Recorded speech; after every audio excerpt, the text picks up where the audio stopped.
ఒక్క సెకండ్ మిత్రులారా, ఇలా ఖర్గే గారిని అడుగుతుందట జాబ్ క్యాలెండర్ నువ్వు ఎక్కడ ఉన్నావని. ఖర్గే గారిని అడుగుతుందట నిరుద్యోగ భృతి ఎక్కడున్నావని. ఖర్గే గారిని అడుగుతుందట దళిత బంధు నువ్వు ఎక్కడున్నావని. ఖర్గే గారిని అడుగుతుందట బీసీ బంద్ ఎక్కడుందని. ఖర్గే గారిని అడుగుతుందట కేసీఆర్ కిట్ ఎక్కడుందని. ఖర్గే గారిని అడుగుతుందట ఈ ప్రజాస్వామ్యంలో పెద్ద నినాదం పెట్టిరు కదా, జై బాపు జై భీమ్ సంవిధానట. నీ ముఖ్యమంత్రి చెప్తున్నారు కదా, బాపు గుడిలో గార్సే దొరబడనని. స్కూల్ ఏమో బీజేపీ, కాలేజ్ ఏమో కాంగ్రెసు, కాలేజ్ ఏమో టీడీపీ, ఉద్యోగం ఏమో రాహుల్ గాంధీ అట. ఖర్గేని అడుగుతా ఉన్నాను, అంటే నీ గుడిలో, గాంధీ గుడిలో, బాపు గుడిలో రేవంత్ రెడ్డి అనే గార్సే దొరబడ్డాడు కదా, మరి ఇంక జై బాపు నినాదం ఎక్కడంటే నేను ఇవ్వలేను. అదేవిధంగా జై భీమ్ అట, దళిత బంధుకు పంగనామం పెట్టి జై భీమ్ అనే సిద్ధాంతాలు ఇస్తున్నారు. అంబేద్కర్ను ఓడగొట్టి జై భీమ్ అనే సిద్ధాంతాలు ఇస్తున్నారు. ఇది కాంగ్రెస్ పార్టీ నైజం. ఇవాళ సామాజిక న్యాయం, ప్రజాపాలన 7వ గ్యారంటీ అని చెప్పేసి మాట్లాడుతూ ఉన్నారు. ఇవాళ విద్యార్థులందరూ కూడా నోటిఫికేషన్లు కావాలని, జాబ్ క్యాలెండర్ విడుదల చేయాలని, నిరుద్యోగ భృతి ఇవ్వాలని, మీరు ఇచ్చిన యూత్ డిక్లరేషన్ ఏదైతే ఉందో ఆ యూత్ డిక్లరేషన్ ఇచ్చినటువంటి విద్యార్థినులకు స్కూటీలు ఇవ్వాలని, మీరు ఇచ్చిన హామీలు అమలు చేయాలని చెప్పేసి ఆందోళన చేస్తే ఇక నిర్బంధాలు చేస్తూ ఉన్నారు. ఇంటిలో పొద్దునట్టే 6 గంటలకే వెళ్ళి గృహ నిర్బంధం చేస్తూ ఉన్నారు. ఇవాళ ఇంతకుముందు ఎర్రల శ్రీనివాస్ గారు మాట్లాడారు, వాసుదేవరెడ్డి గారు మాట్లాడారు. ఇవాళ ఆవేదనతో మాట్లాడుతూ ఉన్నాం. ఇదేనా మీ సంవిధానం? ఇదేనా నీ సామాజిక న్యాయం? ఇదేనా ప్రజాస్వామ్య పరిపాలన? ఇదేనా నీ ప్రజాపాలన? ఉద్యోగాలు ఏమని అడిగితే నిర్బంధాలా, నోటిఫికేషన్లు ఇవ్వమంటే అరెస్టులా? ఇదేనా నీ ప్రజాస్వామ్యానికి నిర్వచనం రేవంత్ రెడ్డి గారు?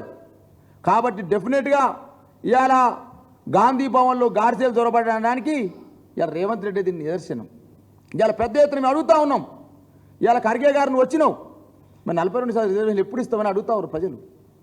ఖర్గే గారు నువ్వు వచ్చినావు జాతీయ అధ్యక్షుడిగా, మరి జాతీయ అధ్యక్షుడు అనే దాన్ని నువ్వే మర్చిపోయినావు. ఈ మధ్యకాలంలో కర్ణాటకలో ఒక ఎమ్మెల్యే డీకే శివకుమార్ని ముఖ్యమంత్రి కాబోతుందని చెప్పేసి మాట్లాడితే, అయా కర్ణాటకలో ముఖ్యమంత్రి మార్పు ఉందట ఏందని ఖర్గే గారిని అడిగారు.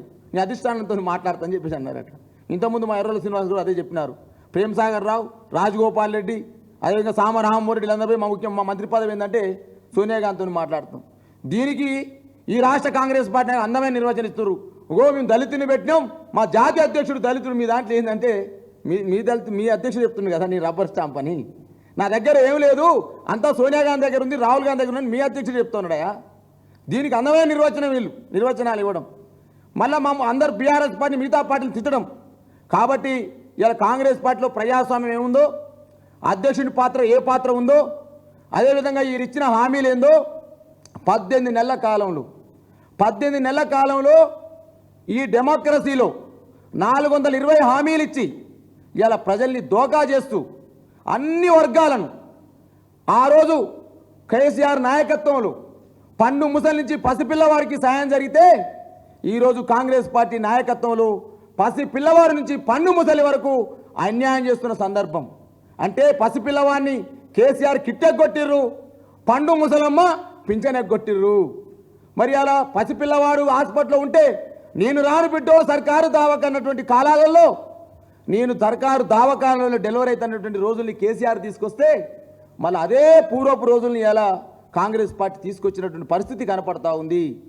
అదేవిధంగా ఆ రోజు కేసీఆర్ గారి నాయకత్వంలో 2000 పింఛన్ ఇస్తుంటే, కేసీఆర్ ఒక్కరికే ఇచ్చిండే పింఛను, ముసలమ్మని ఇద్దరిని మోసం చేసిండు, ముసలమ్మకు పంచాలు పెట్టని చెప్పేసి మాట్లాడిన రేవంత్ రెడ్డి, ముసలమ్మలు కనపడతాయిరా, 4000 పింఛన్ ఎడిపోయింది రేవంత్ రెడ్డి అని అడుగుతా ఉన్నారు ఇలా సమాజం అంతా. కాబట్టి ఈ విధంగా తెలంగాణ ప్రాంతంలో కాంగ్రెస్ పార్టీ 18 నెలల అధికారంలోకి వచ్చి హామీలు అడిగితే సోషల్ మీడియా అటువంటి కార్యకర్తల్ని నిర్బంధాలు చేస్తున్నారండి.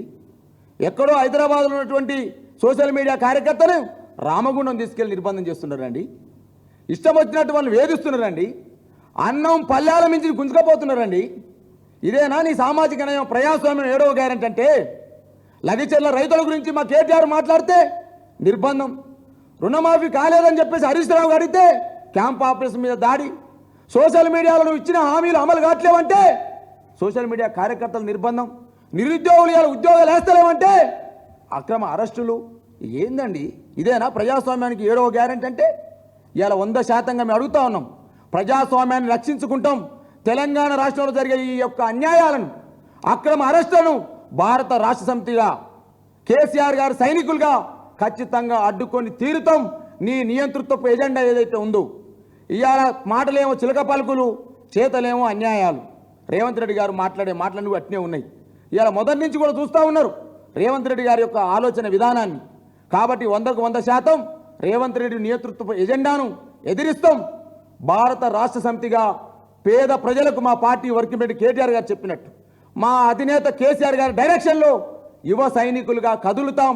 తెలంగాణ ప్రజలకు జరుగుతున్న ప్రతి అన్యాయాన్ని గ్రామ గ్రామాన పర్యటిస్తాం, గ్రామ గ్రామాన చెప్పుతాం.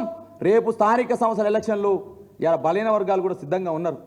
42% రిజర్వేషన్లు ఆటకెక్కించినారు. దళిత బంధును ఆటకెక్కించినారు. ఇవాళ మహిళలకు ఇచ్చి 2500ని ఆటకెక్కించినారు. ఆటో కార్మికులను అన్యాయం చేసినారు. చేనేత కార్మికుల ఆత్మహత్యలు మీకు పట్టనే పట్టవు. సోషల్ వెల్ఫేర్ స్కూల్లో చదువుకునే ఎస్సీ ఎస్టీ బీసీ మైనార్టీ వర్గాల పిల్లల బాధలు మీకు పట్టనే పట్టవు. రైతుల రుణమాఫీ గురించి మీకు పట్టదు. అదేవిధంగా రైతు బంధు గురించి మీకు పట్టదు. ఏం పడతాయి వీళ్ళకు? అందాల పోటీల మీద ఆలోచన ఎక్కువ వీళ్ళకు. అందాల పోటీలో మాత్రం 200 కోట్లు వస్తాయి వీళ్ళకు. అదేవిధంగా భారత్ సమ్మిట్ పేరుతో రాహుల్ గాంధీ వచ్చే పర్యటనకు మాత్రం 30 కోట్లు ఖర్చు పెడతారు. ఇలా ఈ డెమోక్రసీలో నేను చెప్పట్లే, వీళ్ళ ఎమ్మెల్యే అనిరుద్ధి చెప్తా ఉన్నాడు. ఇక మాట్లాడుతూ బనకచర్ల మీద మేమేం అన్యాయం చేసినాం, అంత కేసీఆర్ చేసినట్టు మీ అనిరుద్ధి చెప్తుంది కదా. ఆపురి చంద్రబాబు నాయుడు ఏజెంట్లు ఉన్నారు కదా, చంద్రబాబు నాయుడు కాంట్రాక్టర్ ఉన్నారు కదా, వాళ్ళందరినీ నల్లాలు బంద్ చేయమని మేము చెప్పట్లే, మీ ఎమ్మెల్యే అనిరుద్ధి చెప్తున్నాడు. వాళ్ళు నల్లాలు బంద్ చేస్తే, వాళ్ళ కాంట్రాక్టులు బంద్ చేస్తే బనకచర్లు ఊగనే ఆగుదని చెప్పేసి మాట్లాడుతూ ఉన్నాడు. మీ ఎమ్మెల్యే చెప్తున్నాడు కదా ఎవరి ఆధ్వర్యం నడుస్తుందో, డైరెక్షన్ ఎవరిది, స్క్రీన్ ప్లే ఎవరిది, నిర్మాత దర్శకత్వం ఎవరు వహిస్తుర్రో నీ యొక్క పాలనకు. మీ పార్టీలో ఎమ్మెల్యే అనిరుద్ధి చెప్తా ఉన్నాడు కదా. కాబట్టి 100కు 100% డెఫినెట్గా ప్రజాస్వామ్యయుతంగా ఈ రేవంత్ రెడ్డి సర్కారు చేసేటువంటి నియంతృత్వ పోకల్ని భారత రాష్ట్ర సమితిగా ఎదుర్కొంటాం. నిరుద్యోగుల పైన జరిగేటువంటి అక్రమ అరెస్టుల్ని ఆపాలని, వెంటనే వారిని విడుదల చేయాలని చెప్పేసి కూడా బీఆర్ఎస్ పార్టీగా మేము డిమాండ్ చేస్తూ ఉన్నాం. థ్యాంక్ యూ అందరికీ. Thank you.